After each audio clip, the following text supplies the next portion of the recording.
First and foremost, let me thank the Taoiseach for taking time to launch this volume and for his very, very kind words concerning the book. And let me thank too the President of the Academy for this invitation to present some thoughts on Redmond and Carson to you this evening.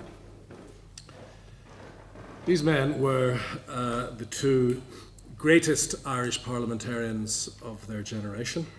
They were perhaps the best known Irishmen of the time, and their achievements and their mistakes have lastingly shaped the political landscape of modern Ireland and indeed of the United Kingdom. Their careers say much about the workings of the multinational union state where they found themselves in the early 20th century. Their careers, and in particular the politics of 1910-1914, speak to other concerns which have a real contemporary resonance. They are, of course, on the face of it, political opposites. Redmond, the Catholic leader of the Irish Nationalist Party from 1900 to 1918. Edward Carson, the Protestant leader of Irish unionism from 1910 through to 1921. And yet the parallels are clear, both in personal terms, and the Taoiseach has referred to the friendship of the two men, which stretches from about 1890 through to Redmond's death in 1918. One was indeed a Home Rule nationalist, the other an Irish unionist, that yet they shared some monarchical, imperial, federalist, and indeed anti-suffragist sympathies. Contemporaries of all kinds, from King George V through to cartoonists, routinely linked them. And even their own families, Harry Carson, Edward's son, Louis Redmond Howard, John's nephew, came together in presenting a number of bitter patricidal critiques of their respective elders, including, remarkably, a co-written one-act melodrama in 1914. Yet, as the Taoiseach has suggested, this is the first sustained effort to bring the two together analytically. And the first question that I would like to address through the discourse tonight is, why has there been no venture of this kind before now? I want as well to ask why all of this particularly matters just now. I want to look a little bit at the personal formation of the two men. I want to look a little bit at the ways in which their political environment shaped them and their activities. And at last, at the end of the discourse, you'll be relieved to hear I will, in fact, get round to address briefly the bloodshed and the borders that are actually underlined in the title that you will have seen. So why then has there been no venture of this kind before now?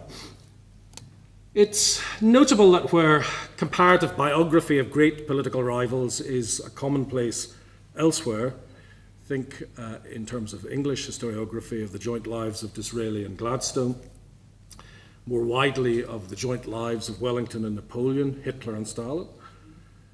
Comparative political biography and, in some senses, comparative political history are, relatively speaking, underdeveloped genres within modern Irish historiography.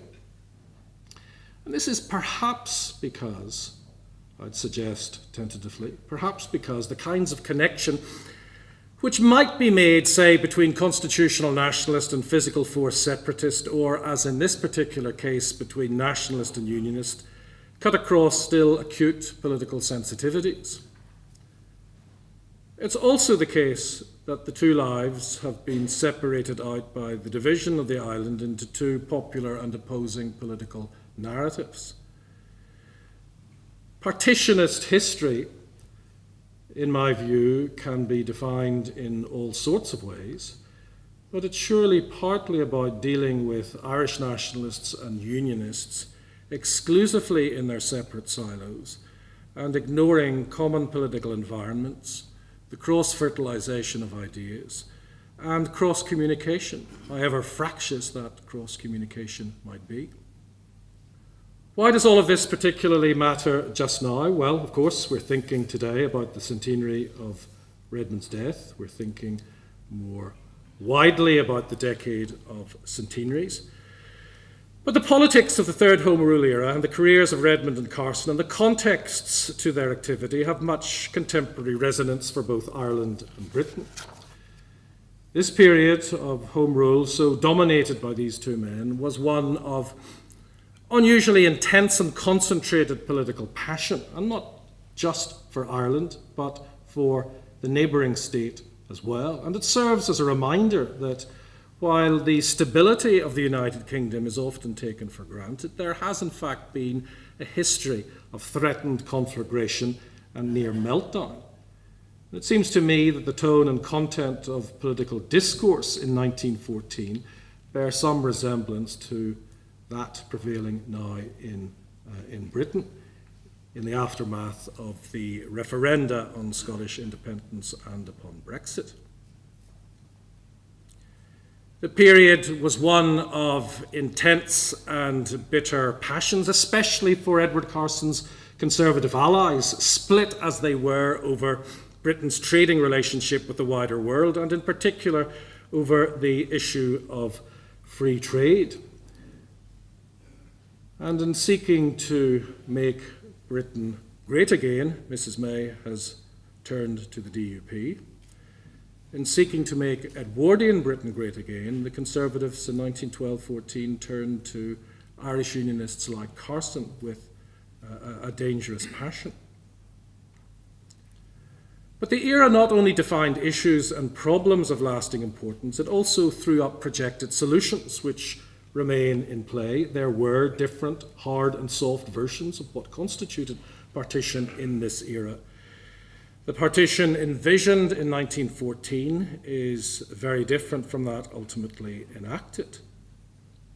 Many, including both Carson and Redmond, believe that federalism in some shape or form, still very much relevant in Britain as a concept, might reconcile Irish nationalism to a reformed union or imperial state.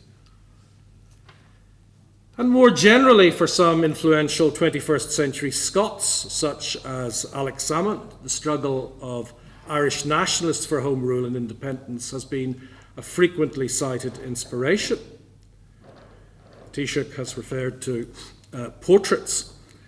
It was Parnell's portrait which hung in Alex Salmond's office at Westminster, and not that of John Redmond. So in a kind of way, understanding Mr. Salmond's choice of interior decor is one of the themes for my discourse. Let me turn my focus briefly to the two protagonists of this lecture and to reflect very quickly on some of the ways in which their personal formation may have influenced their political roles. Redmond's parents were estranged, as we heard earlier today. I don't think we heard that Carson, for his part, was the favoured sibling according to the surviving family evidence, the favoured sibling in a relatively stable family environment. And while I do not for a moment seek to plod into the intricacies of attachment theory, it seems possible that these circumstances were linked to Redmond's conspicuous lack of wider networks of friends and allies, as well as to Carson's indomitable self-confidence and theatrical braggadocio. Redmond was from the Catholic, professional and landed classes, and there was some money in the family networks. Carson's family was Aravist, and there are hints in the evidence of a somewhat louche quality. Though he was a Southern Protestant, he was not primarily a landed Protestant, and there is evidence to suggest that the family were left in what were described as straitened circumstances. In other words, Redmond was materially secure, but personally it would seem relatively insecure in terms of background. Carson was well anchored in his family affections, but felt materially and physically, in the sense of his health, physically threatened until the very day that he died at the age of 81, leaving the modern equivalent of between £9.5 and £10 million. Redmond's links with British high politics and the British Parliament and the British establishment were initially much stronger than those of Carson. He was a parliamentary clerk and had a strong family engagement with Parliament and indeed with the Crown forces. As the Taoiseach has reminded us, Redmond and Carson were each lawyers, and they made friends while at the bar.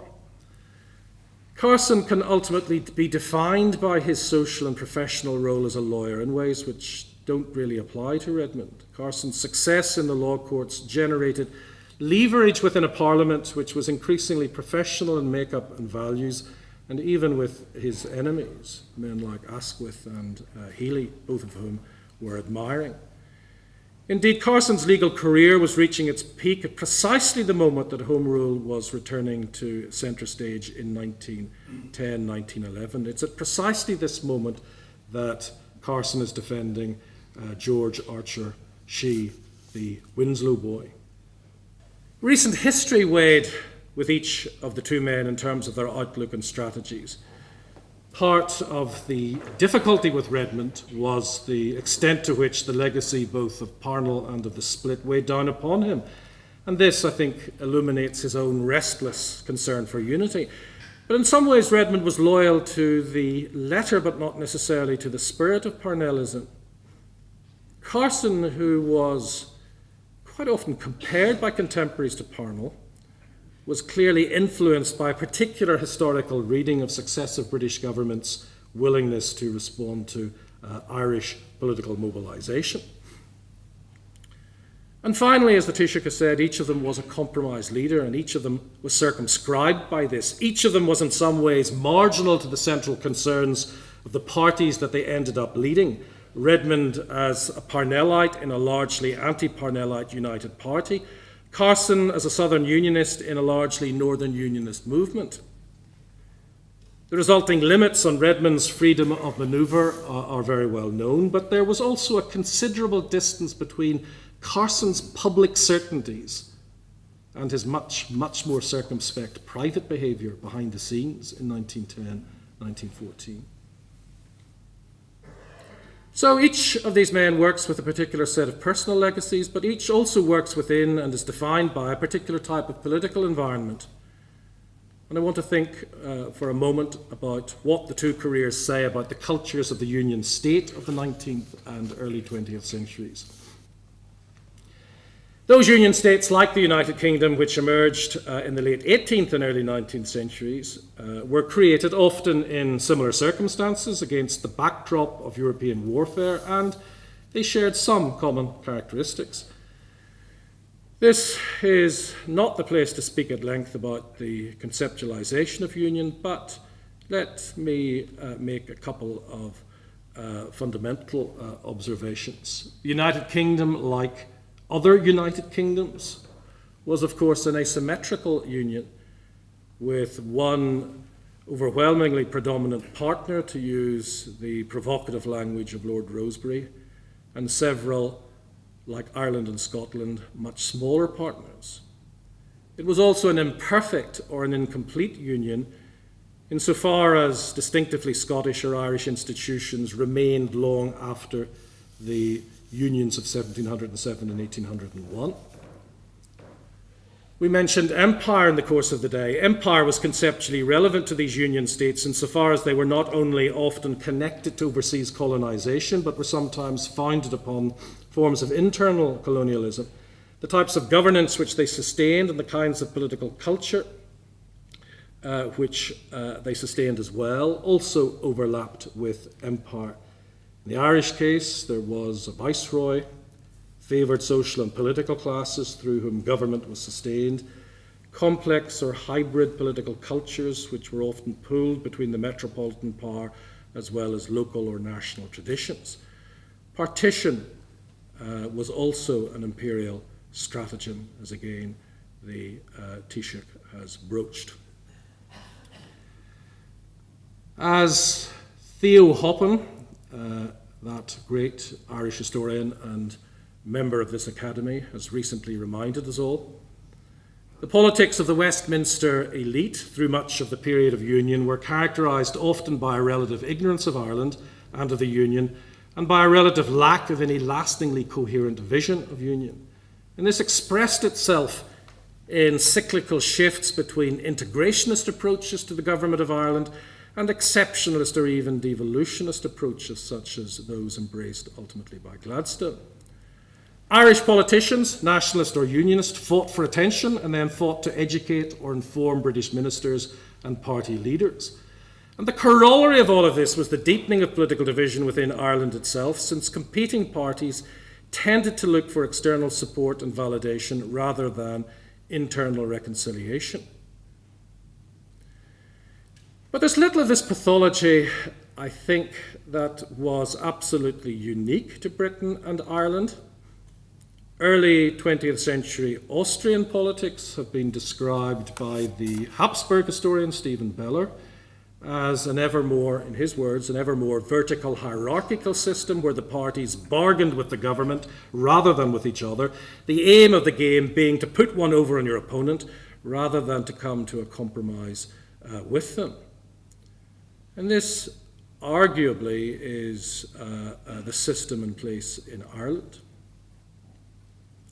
How does all of this relate to Redmond and Carson? Well, let me take a couple of points.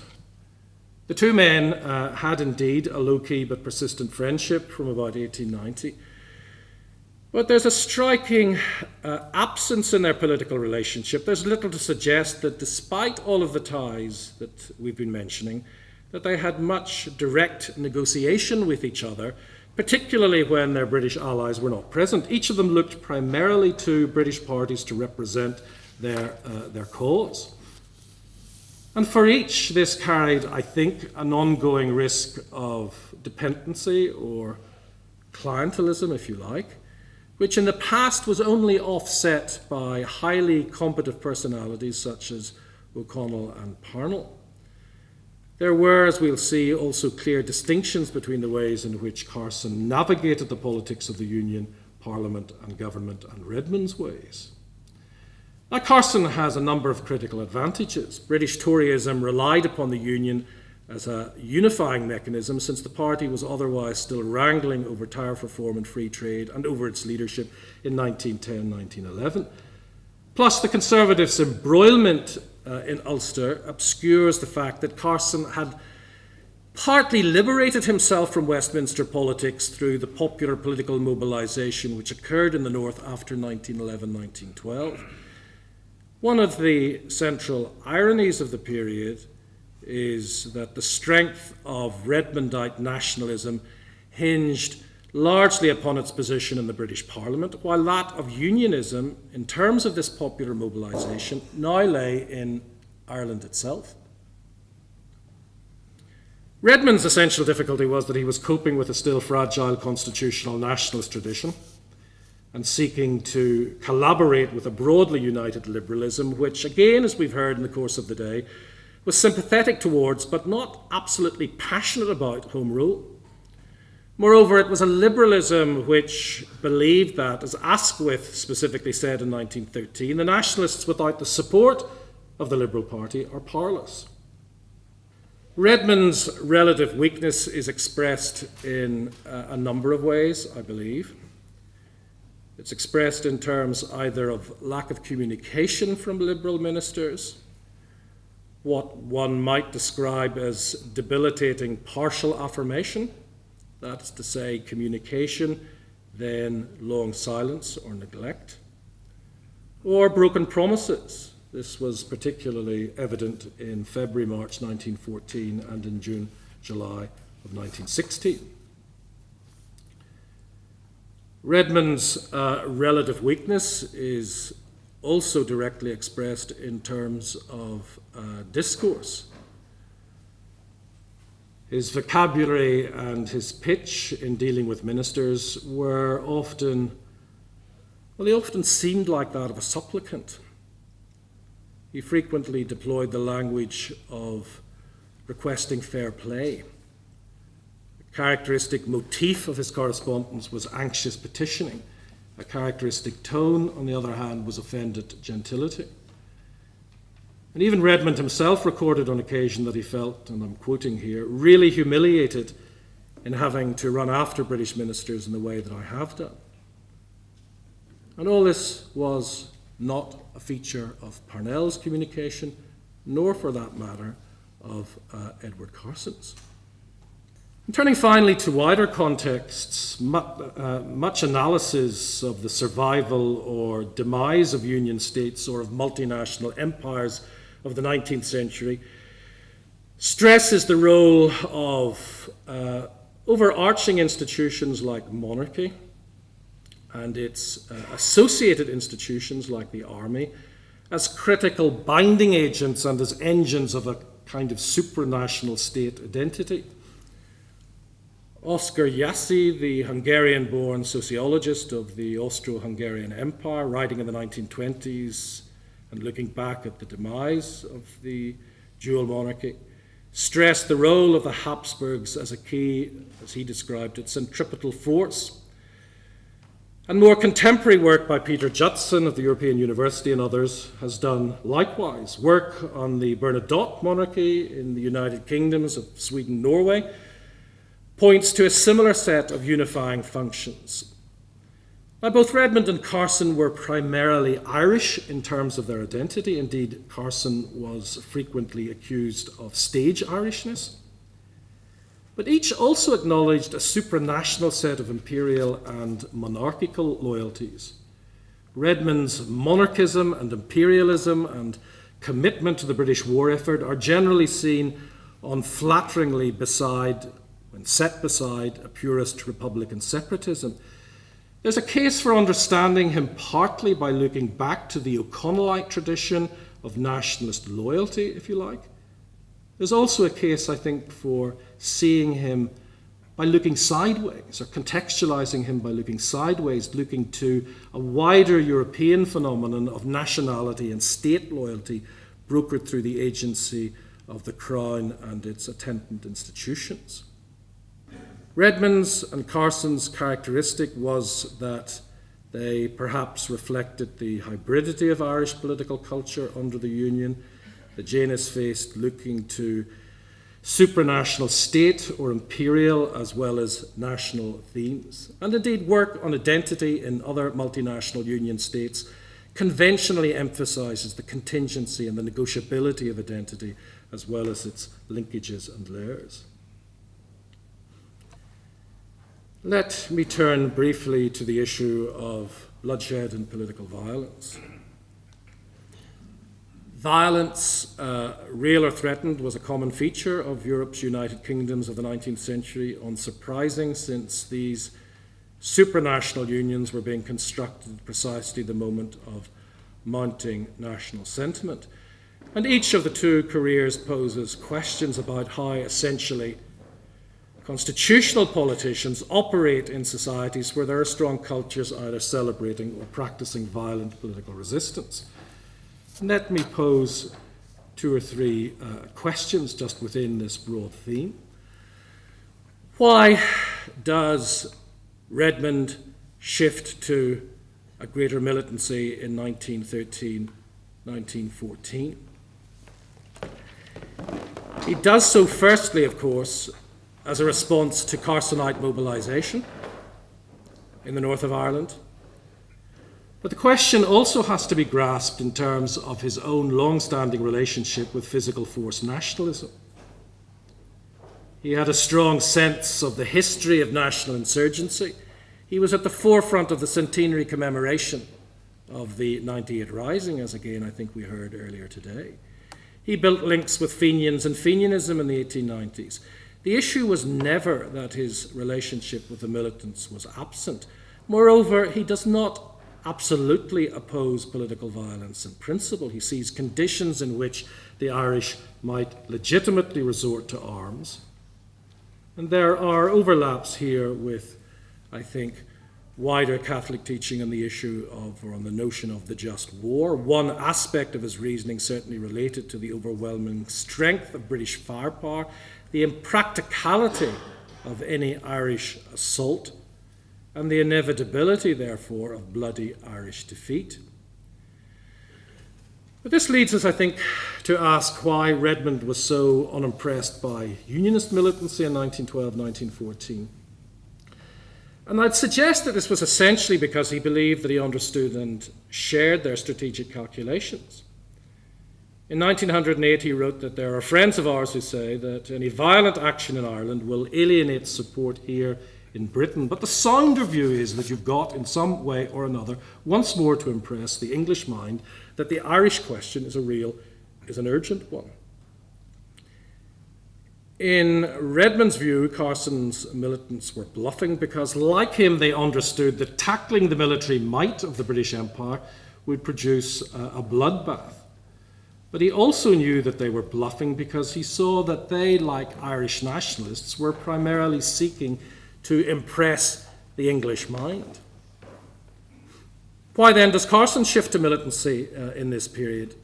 Well, I think the answer rests partly with impressing the English mind. Militancy, it should be said, also comes at the end of a long period of northern reorientation towards local organisation and local initiative. Does Carson introduce the gun into Irish politics? Well, he unquestionably helped to illegally introduce large numbers of guns into Ireland and its politics. And there's certainly a case for suggesting that he introduced the gun into Redmondite politics. But he's not the first militant Irish politician, nor is he the first to threaten the British government with armed insurgency. In the end, I think that the key point about Carson and militancy was not primarily that he was the first to introduce guns into Irish politics. It was rather that he was perhaps the first who deliberately wanted to be seen introducing guns into Irish politics. And finally, let me think about the borders of the title, where Carson and even Redmond, through his concessions and compromises, the effective, if in the case of Redmond, unwilling architects of the division of the island. Now, neither of these two invented partition as a concept, it need hardly be said, or even as a concept with an Irish application. Partition had been given imperial applications before 1912. It was privately mooted with the first Home Rule Bill itself in 1886, and again privately in 1893. As is very well known, Carson was a driver of partition, while Redmond reluctantly acquiesced in an increasingly difficult range of partitionist proposals forced upon him by his Liberal allies. As is also relatively well known, they were ultimately divided not by the principle of partition, which Redmond loathed and Carson disliked, but by its practicalities and by its potential application.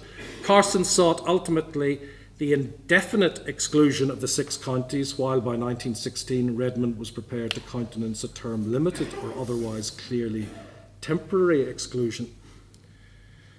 But a number of issues are worth highlighting, especially perhaps given contemporary agenda. Part of the problem in dealing with partition in Irish history is that it is such a heavily freighted and even, one might say, teleological term. The current debates underline that there is and has been no single definition of either partition or of the border. Home Rule, as defined in 1914, did not give an Irish Parliament any untrammelled right to disrupt free trade. Therefore, opting out of Home Rule did not create necessarily an economic or a hard political border. It was not Eastern Ulster opting out of Home Rule which created the particular form of partition with which we have been living for a century, but rather Eastern Ulster opting out of the Revolution.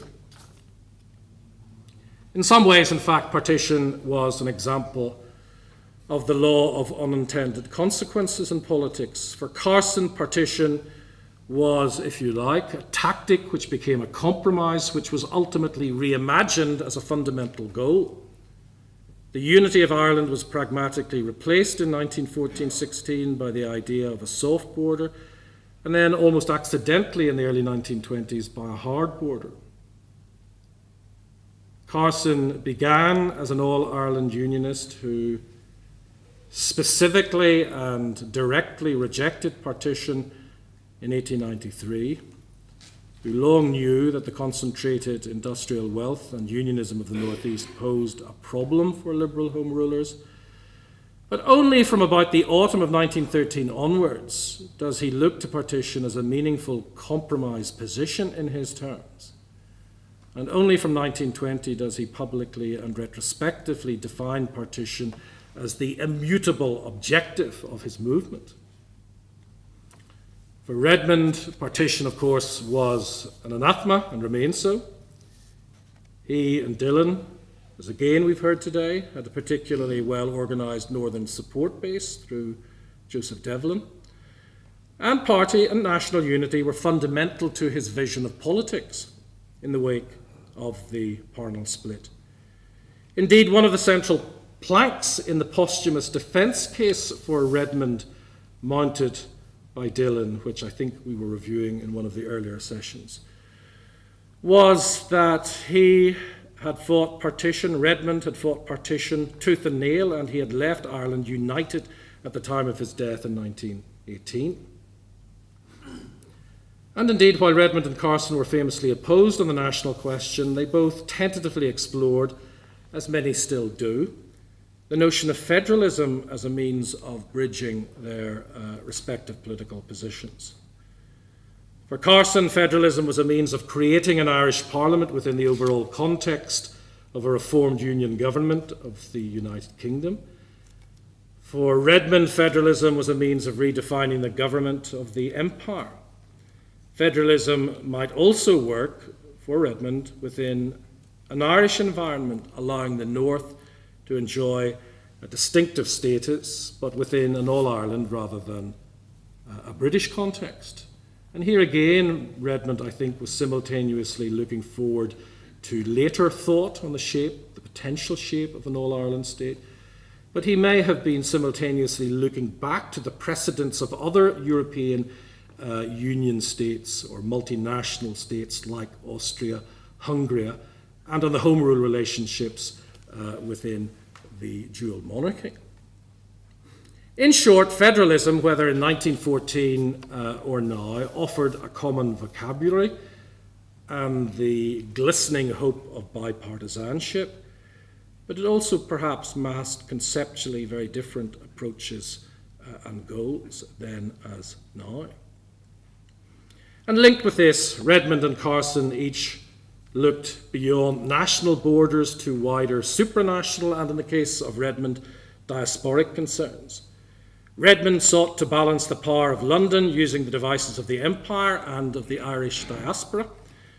Strikingly, Carson does not have the same worked out, embroidered vision of empire as I think Redmond has, nor does he have the same active and constructive engagement with colonial ministerial networks and communities, nor is he particularly well travelled in the empire. So ultimately, Carson, I think, talks the talk about empire, but it's Redmond who envisions and practices it. We know, of course, that Redmond's vision of Irish self-government was superseded by that of separatist nationalism, and that he died 100 years ago a disappointed man, whatever the subsequent legacies of the Redmondite party. We know too that Carson shifted gradually from an all-Ireland unionism to a six-county exclusionist or partitionist stand. But Carson's public acceptance of the role of Patriarch of Northern Ireland, which flourished in the 1930s, and which he publicly revelled in the 1930s, concealed, I think, a profound bitterness about the condition of all of Ireland in this era. And this is repeated in private communications with his intimates. In 1918, Edward Carson writes privately that he had already agreed to the exclusion of 6 counties, although I think that arrangement unstatesmanlike and a poor solution. Despite his standing as Patriarch of Northern Ireland, he wrote in 1922, I feel I am a citizen without nationality or anything to be loyal to. In 1928, he confided that he thought there'd be more decency in a republic than in this Free State humbug. In fact, I'd rather see a republic. He claimed in private at this time that, looking back at politics, I think we made a great mistake in not accepting Mr. Gladstone's first Home Rule Bill. The difference between Carson and Redmond on partition was in the end essentially the difference between explicitly arguing and implicitly thinking in partitionist terms, or alternatively, the difference between disliking and loathing partition. After a century, it's surely worth reuniting Redmond and Carson analytically. In reality, neither could ever be wholly understood without recourse to the other, nor can each be fully understood without some recourse to the shape and functioning of the Union state. Redmond's approach to a succession of fundamental issues such as militancy and partition and the endorsement of the war effort was at least in part influenced by Carson's actions and strategies. Carson's own actions in key areas were partly conditioned by a particular view of Irish nationalism and the ways in which successive Union governments operated. Redmond, it might be said, had vision but lacked passion. Carson, it might be said, lacked vision but could provide the theatrical passion in spadeloads. Redmond, on the whole, played by the parliamentary and political rulebook, including the somewhat opaque Parnellite rulebook. Indeed, he became the key executor of the great man's highly fraught and ambiguous legacies. He sought for consistency and honour in his private and public dealings. Carson bent and broke rules. He was marred in contradictions, while all the while proclaiming his directness, his simplicity, his consistency.